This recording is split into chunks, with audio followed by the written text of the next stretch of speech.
Of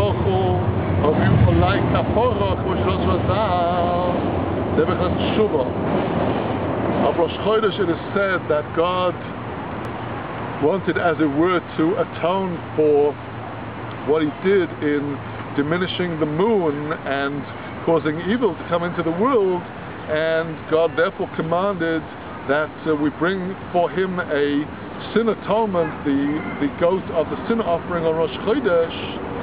God, as it were, is asking kapara, asking atonement, and this is the very root of teshuvah, the root of repentance.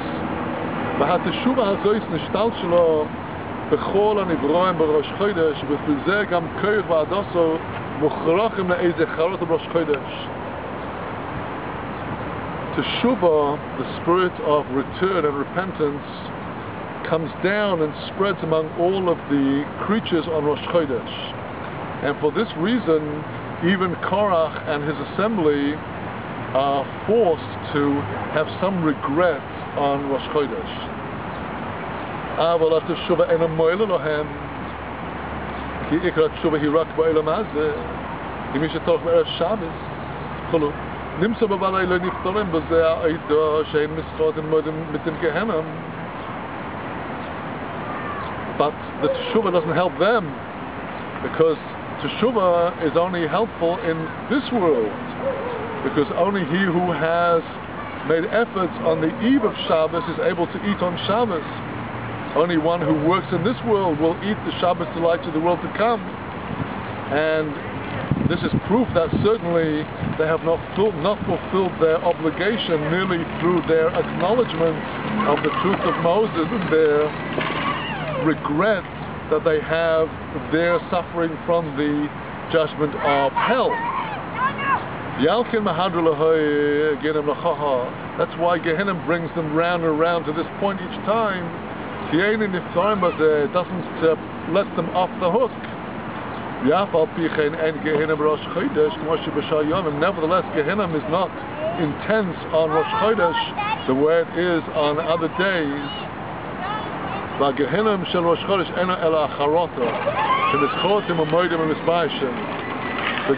Rosh Chodesh is simply the regret and the contrition that they experience when they acknowledge that they were wrong and they're ashamed of this. That in itself is their hell. That's why Rabbi Baba Chana was very specific in the words that he said, that the Gehenna returns back to here.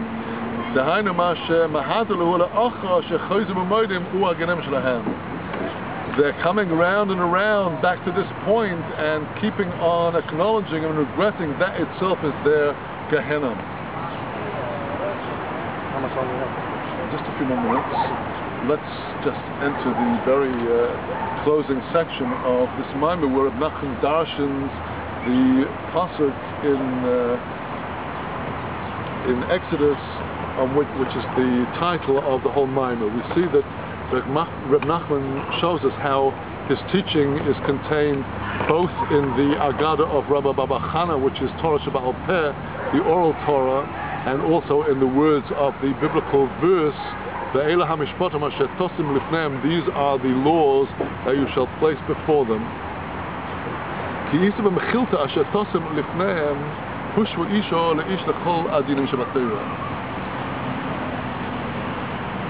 We find in the Mechilta, the rabbinic midrash, the halachic midrash on Exodus, the midrash darshans, these are the laws that you shall put before them. From here, from these words, we learn out that all of the laws of the Torah relating to business, our dealings with one another, apply equally, just as much to women as they do to men. You shall put them before them equally, before the men and before the women. Perush, bechol dinim shebatayro shetzorich lamtikon, tzorich lehashbois. Hainu leyached kuchabrichu shchinte shkurs isha ve'ish. Tenas Mordechai ve'Esther. But Nachman learns out the esoteric level of this midrash in the Mechilta, equating the man and the woman. He tells us that the esoteric meaning of the words of the Mechilta are that in all of the dinim, in all of the severe judgments of the Torah, that require being sweetened, it is necessary to give equality to, namely to unify the Holy One, blessed be He, and His indwelling presence that are alluded to in the concept of the woman and the man. This is Mordechai and Esther. This helps us to understand the connotation of the opening word of the pasuk, and these are the laws. Our rabbis taught that every time that the Torah says ve'ele, beginning with the letter Vav, which you translate as and, the ensuing section adds to what was said earlier. Here we have the concept of addition and expansion. This is the concept of swelling arrogance, avodah zarah, idolatry. Thus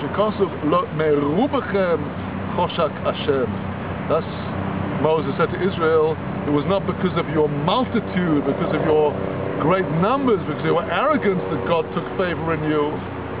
Perush of Gaiva was not because of your arrogance. So here in this halachic concept that the word ve'ele adds to what came before, here we have an allusion to arrogance, which adds swelling to whatever is there in the first place, more than was there before. This whole concept of addition, extra, swelling up, that's the idea of Haman Amalek, of a pride. As it says that Amalek, Haman, was the first of the nations. The whole repair is the laws. Ve'ele hamishpatim, the laws.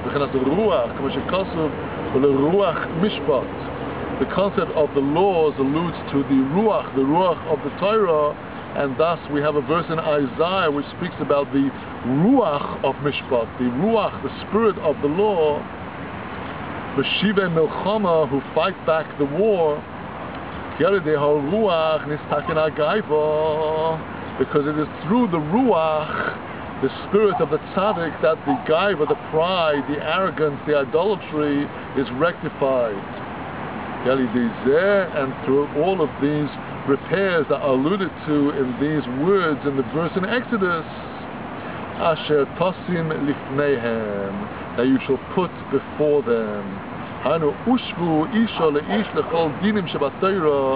The woman is equated with the man. She's equal in the eyes of the law to the man in all of the laws and judgments of the Torah. Here we have the concept of the sweetening of the harsh judgments. He calls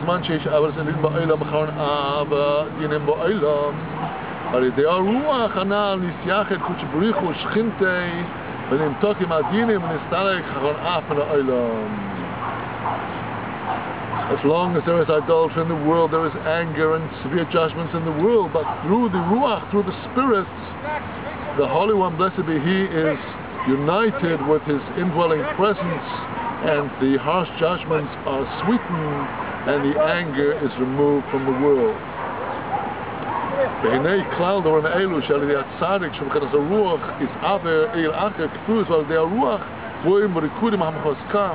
The Tzaddik, Shulchan Aruach, Nis'alu, Araglim, Nis'kale, Eros Yadayim, Nisabe Emunah, Kvo Lamalav, Al-Ken, Ksib Yosef, Shulchan Tzaddik, Uvelodecha, Yoram Ish, Es Yoram Es Raglo, Kvorodei Bechnas Yosef, Shulchan Tzaddik, Yesh Al Halos, Ruhim, Yadayim, Raglaim, Kanal. So through all of the gist, the summary of all of this teaching is that it is through the Tzaddik, who is the concept of the Ruach, that it is through the tzaddik that the other God, the arrogance, the atheism is sent away and removed, and through the ruach